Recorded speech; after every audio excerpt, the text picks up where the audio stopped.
bienvenue sur A Dylan Story. Aujourd'hui, nouveau bilan achat sur la chaîne, l'épisode 23 déjà pour le mois de février 2025. La chaîne se rapproche grandement des 1000 abonnés et je vous en remercie. Pour ceux qui ne seraient pas encore abonnés, n'hésitez pas à le faire et pour les autres, partagez un maximum. Merci. Pour ce bilan achat, comme d'habitude, du Blu-ray 4K, des livres et aussi un comics. Ça fait longtemps que je n'ai pas présenté de comics dans les bilans achats. Je vais tout de suite commencer avec un livre sur la musique de Jerry Goldsmith, un orfèvre à Hollywood.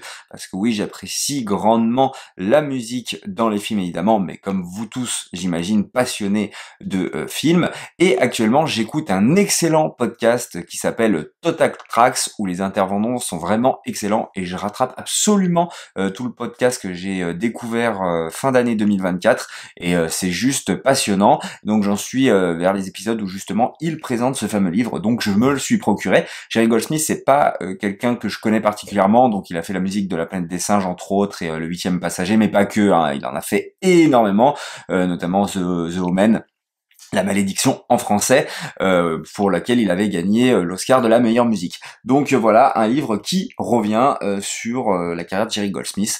Donc voilà, et je vous invite fortement, en plus de ça, à aller écouter tout simplement le podcast de Total Tracks, qui est vraiment excellent et d'une pertinence assez qualitatif, je dirais.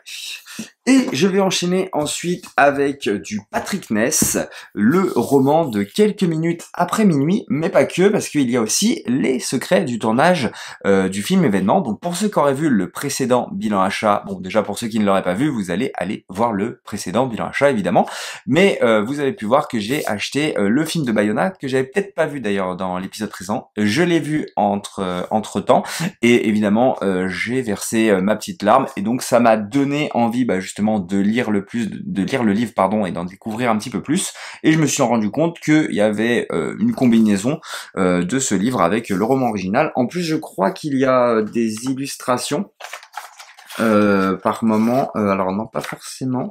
En tout cas, le livre est vraiment beau, hein. Voilà comment il se présente. Bon, je l'ai pas encore lu, hein, mais je pense que c'est gage de qualité. Étant donné la qualité du film, j'imagine que le livre doit être tout autant aussi quali, donc j'ai hâte de le lire tout simplement. Et en termes de comics, j'ai acheté le 14e Fable. Donc c'est compliqué de se procurer les Fables à l'unité. En fait, à l'époque où j'avais commencé les Fables, c'était très facile, mais à un moment donné, tout simplement, les Fables avaient été édités il y a longtemps, et donc, ils devenaient introuvables. C'était à partir du 13, du 1 au 12, je n'avais eu aucun souci pour les trouver. Malheureusement, à partir du 13, c'était plus complexe, donc j'ai dû lire 2 comics Fables en 4 ans, je pense. Et donc là, je me suis le procuré pour pas grand chose, pour 5 euros. En plus, je me suis procuré sur un site d'occasion qui font de la recycle de livres, et donc ça va dans des donations, etc. Donc pour ça, c'est tout à leur honneur. Et en plus de ça, ce qui est compliqué, c'est que les éditeurs ont sorti 2 fois la série Fable dans différentes éditions, pratiquement à pas grand chose d'intervalle en termes d'années, et donc si vous ne faites pas attention, vous allez vous tromper tout simplement de comics et prendre le 14e, mais ça sera un 14e qui est beaucoup plus loin dans l'histoire. Et en plus, dernièrement en 2022, Urban Comics a sorti les intégrales, et donc là c'est pareil, encore une fois, un découpage qui ne suit pas forcément les derniers découpages, donc c'est assez complexe tout ça. Mais en tout cas, je me le suis procuré, je vais pouvoir continuer. Évidemment, je ne m'en rappelle plus de tout, donc là je suis en train de me les refaire. Donc voilà, c'est un petit peu complexe, et j'espère que je trouverai un petit peu plus rapidement le 15e opus. En fait, si vous voulez, c'est pas compliqué à trouver, mais à bas prix ça l'est, et c'est vrai que mettre le prix fort d'occasion, par exemple, je sais que le 15e, je l'ai déjà repéré aux alentours de 30 euros, et c'est assez cher quand même. Mais bon, ça reste qualitatif, et pour ceux qui ne connaissent pas, je vous invite fortement à y lire, en fait, tout simplement. On suit les fables, donc les personnages de fables, de contes, tout ça, qui se sont fait chasser de leur royaume par une entité, on va dire, entre guillemets, et donc qui vont se retrouver dans le monde des humains. Alors ça, c'est au début, et évidemment, là où j'en suis, c'est un petit peu plus complexe, mais en tout cas, j'adore. Franchement, c'est vraiment quali, et chaque personnage a son trait de caractéristique, et puis bah pour ceux qui aiment, bah notamment, ne serait-ce que les Disney, vous allez adorer, je pense, puisque vous allez connaître malgré tout bah, les personnages qui se trouvent dans ce fab-là, même si évidemment c'est bien plus adulte que ce qu'il en est dans les Disney, tout simplement. Voilà pour ce petit comics que j'ai hâte de lire, tout simplement. On va passer bah, à la suite, au Blu-ray du coup. Hein. On a 1941 de Steven Spielberg. Alors c'est une édition allemande, pas facile de trouver l'édition française. Ça n'a aucun impact parce que c'est exactement la même que l'édition française, avec évidemment les voix françaises et les sous-titres. Un film que je n'ai pas encore vu et que je n'ai jamais vu, mais qui est, je crois, le moins aimé hein, des Steven Spielberg, avec peut-être notamment Le Bon Gros Géant. Donc voilà, un film qu'il va falloir que je découvre. Alors je l'ai pris, hein, parce que bah, évidemment je me fais l'entièreté de la filmographie de Spielberg, pour bah, tout simplement le livre de Steven Spielberg, l'art du blockbuster du cinématographeur, que je n'ai pas encore fini puisque j'avance avec lui film par film, même si il n'est pas conseillé forcément de le faire, hein, il l'explique bien au départ, mais moi je m'amuse à le faire et donc je mets énormément de temps à le faire et bah, bientôt sort sa suite du coup au cinématographeur, le volume 2, et je pense que je n'aurais pas fini de tout rattraper de la filmographie de Spielberg, que le deuxième tome sera déjà sorti. Bon, écoutez, tant mieux pour moi, hein. Je prends mon temps. Et donc voilà, j'ai quand même hâte de découvrir ce petit film qui, bah, ça a l'air quand même comique, je pense. Enfin, il y a l'air d'avoir un... Bon, on va voir. Je découvrirai ça, puis je vous ferai peut-être un retour, qui sait, pourquoi pas. J'enchaîne ensuite avec un film de Rodrigo Sorogoyen, un réalisateur espagnol, avec El Reno, puisque bah, comme vous le savez, je suis dans ma phase film espagnol. Et donc je ne l'ai pas encore vu, donc je vais pas en dire plus. En revanche, j'en ai pris un autre parce que celui-ci faisait partie d'un lot dont je vais pouvoir un petit peu plus développer et dont j'ai adoré, du même réalisateur. Donc pour le coup, il faut que je le découvre celui-ci aussi. Ça m'a l'air quand même assez sympathique, un trailer politique. Bon, qui a l'air rondement monnaie, mais ça ne m'étonne pas puisque il y en a un autre que j'ai pris dernièrement qui est vraiment excellent, je trouve. Je commence hein, par ceux que je n'ai pas encore vus, tout simplement. Je me suis chopé dans un lot pareil, Minority Report, avec du coup Tom Cruise. Alors lui, je l'ai déjà vu, hein, Steven Spielberg, mais je me suis chopé juste pour compléter justement la collection. Et comme je l'ai vu qu'une seule fois, ça, donc j'en ai de vagues souvenirs, mais il me semble que le film m'avait plu hein, dans sa globalité, mais je vais pas pouvoir plus développer que ça.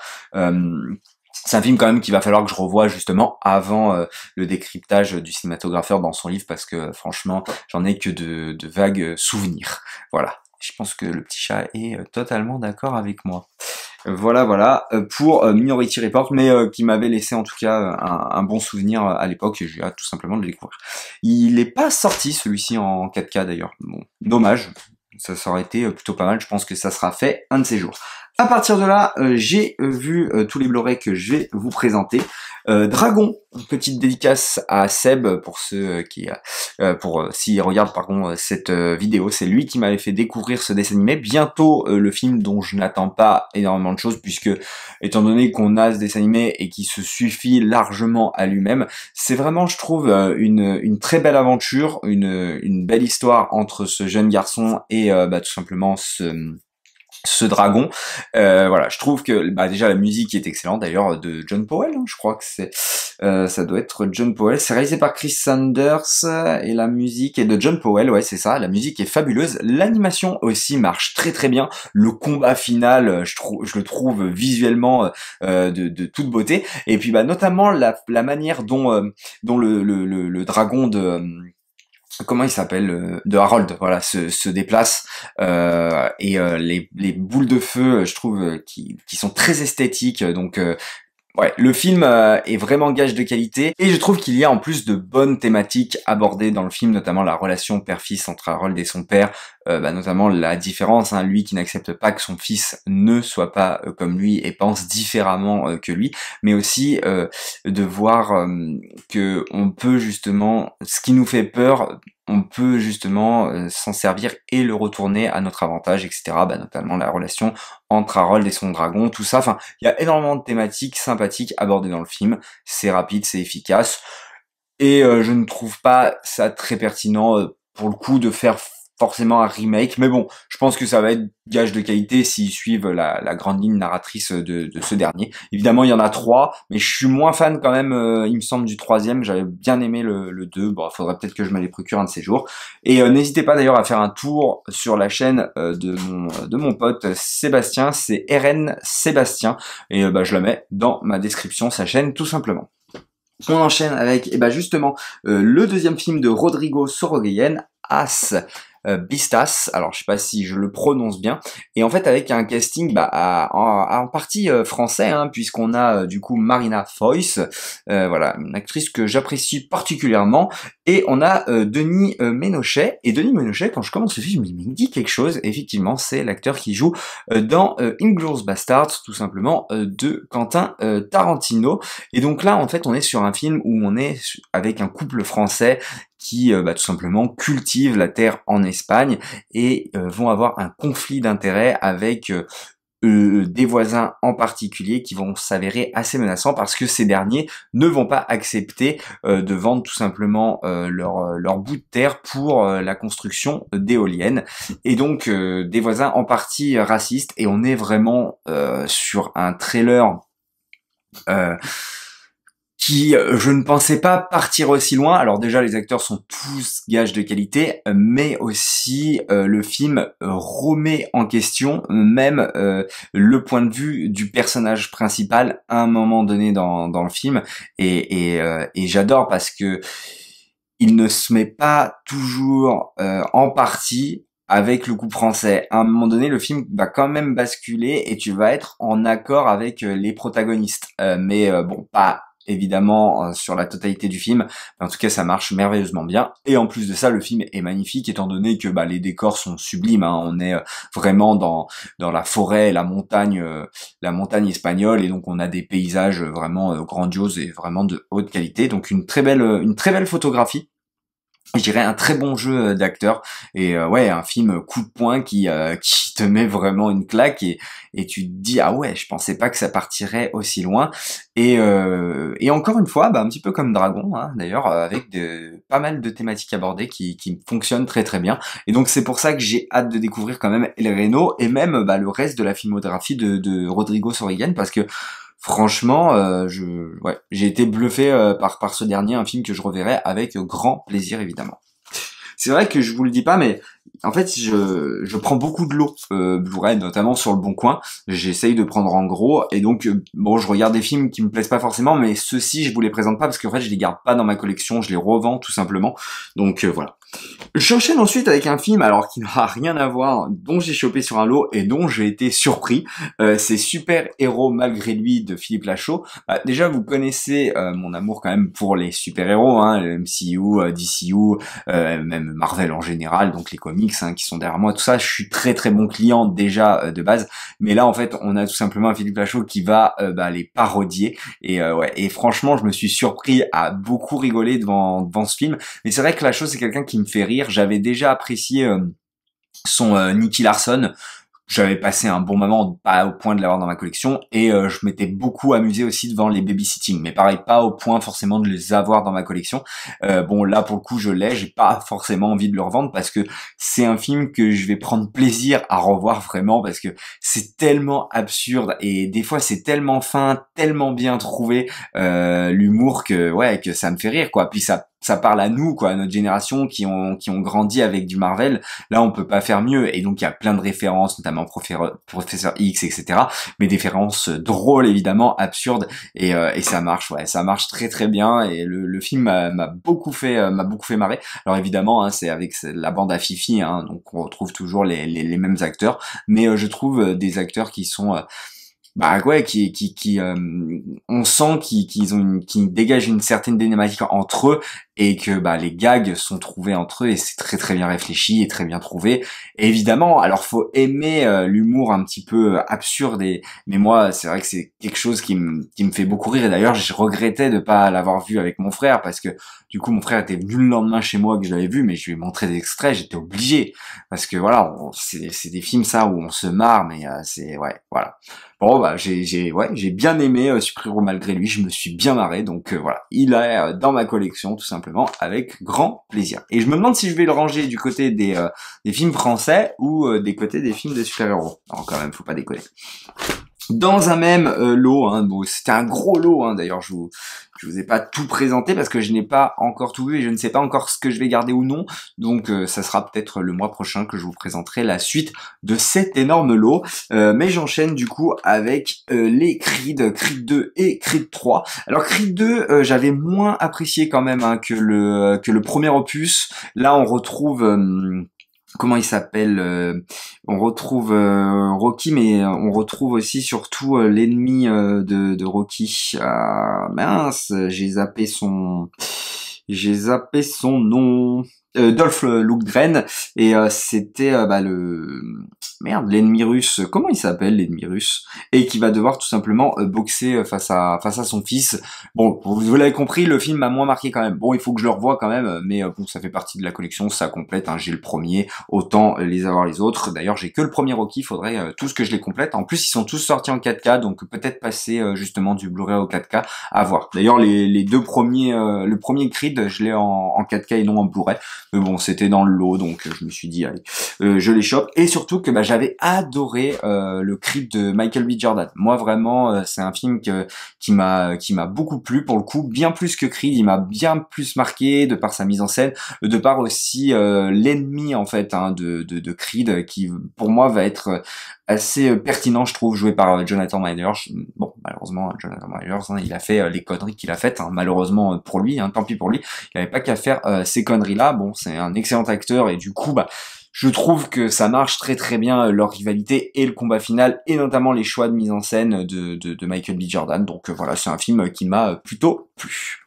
On enchaîne ensuite avec, bah, c'était dans le même lot, du coup un film avec Mark Wahlberg de Peter Berg, un steelbook, hein, d'ailleurs en excellent état, un film de Peter Berg, Deepwater, qui fait partie en fait des films adaptés par Peter Berg qui sont pour moi des plus pertinents en fait hein, quand il s'associe avec Mark Wahlberg. J'appelle ça la trilogie de Mark Wahlberg et Peter Berg.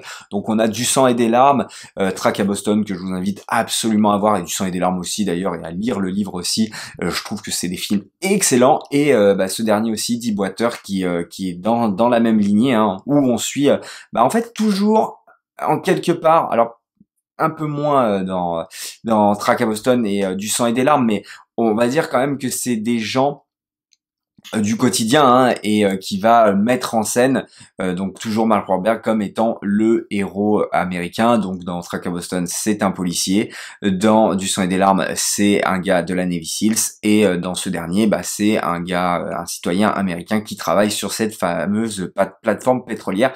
Et donc voilà, il met toujours en avant évidemment l'exploit américain, mais comment il le met en scène, etc., ça marche toujours à merveille. Donc voilà, j'aime beaucoup les films de Peter Berg, qui je crois fait des films sur plateforme, et j'ai pas vu ses derniers films, faudrait que je les voie. Alors je les ai pas tous vus, j'ai dû en voir quelques-uns, mais il me semble qu'il y en a un ou deux qui est sorti sur Prime et que j'ai dû louper, donc il va falloir que je rattrape ça. Mais en tout cas ouais, je vous invite fortement à voir Deepwater et les autres films que j'ai cités précédemment. Voilà, c'est un réalisateur que j'apprécie particulièrement. Je trouve que sa mise en scène est très dynamique, très coup de poing, ça marche très très bien, et on est toujours happé du début à la fin par ce qui se passe sous l'écran. Alors en tout cas pour ces trois films là, par exemple je suis moins fan quand même de un film comme Hancock, bon voilà, j'étais passé un petit peu à côté. On enchaîne ensuite avec du Blu-ray 4K. Ils sont au nombre de 3. On a donc Le jour de la bête de Alex Deley Iglesia. J'avais vu le film avec du coup les sorcières, hein, les sorcières de... Je me rappelle plus du nom du village. Mais du coup bah je l'ai pas vu. Donc voilà, hein, ça fait partie de ceux que j'ai pas encore regardé, donc je vais pas pouvoir vous en dire plus. Mais étant donné que j'ai adoré le film précédent, il fallait absolument que je me le procure. D'ailleurs pas facile à trouver, j'ai dû me déplacer un petit peu loin de chez moi pour aller le récupérer dans une Fnac, mais bon voilà, j'ai j'ai pu le choper et j'ai hâte tout simplement de le découvrir parce qu'apparemment c'est un classique. Donc voilà, je peux pas vous en dire plus pour le moment. Et on enchaîne avec un chef-d'œuvre hein, pour la plupart d'entre vous, amis cinéastes. 2001, l'Odyssée de l'espace de Stanley Kubrick, chopé en 4K.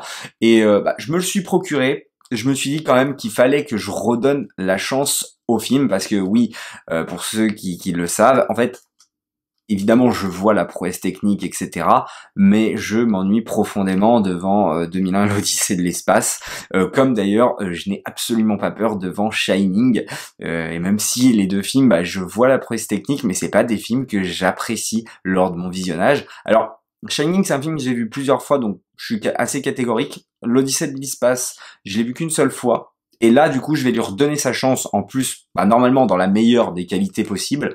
Donc à voir. Peut-être que il fallait que je découvre au cinéma. Malheureusement, j'ai jamais réussi à avoir de séance et peut-être que ça fait la différence. L'immensité de décor, de l'espace, tout ça, ça doit évidemment faire son effet. Mais bon, je vais essayer de le découvrir dans les meilleures conditions possibles avec justement le format 4K, me le refaire et lui donner une seconde chance.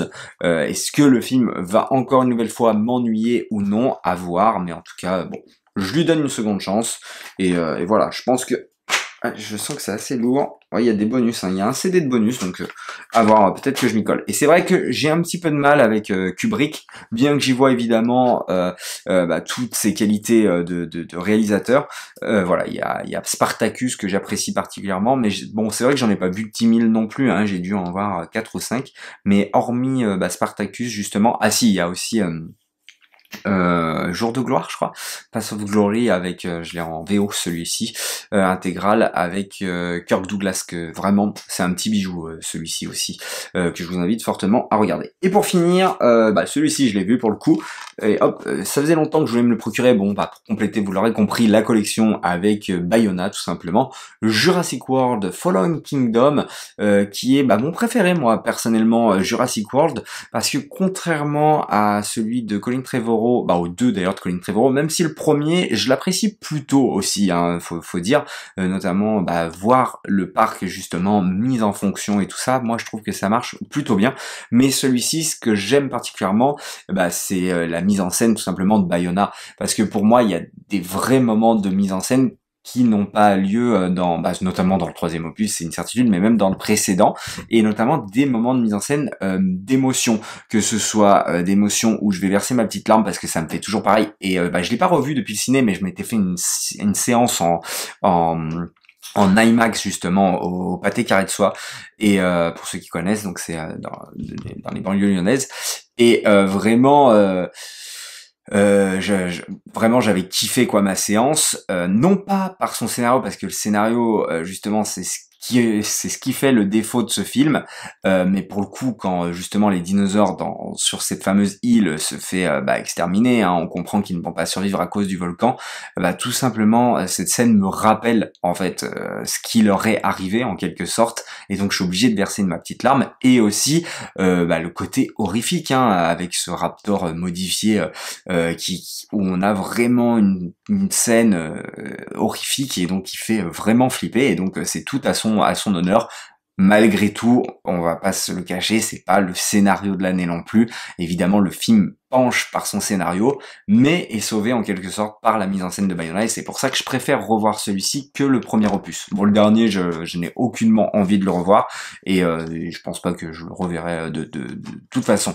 En tout cas, j'ai hâte justement d'aller voir le nouveau, parce que franchement lui pour le coup me happe fortement par le fait que ce soit Gareth Evans tout simplement qui réalise Gareth Edwards pardon, qui réalise le film, hein, je rappelle, le réalisateur de Rogue One.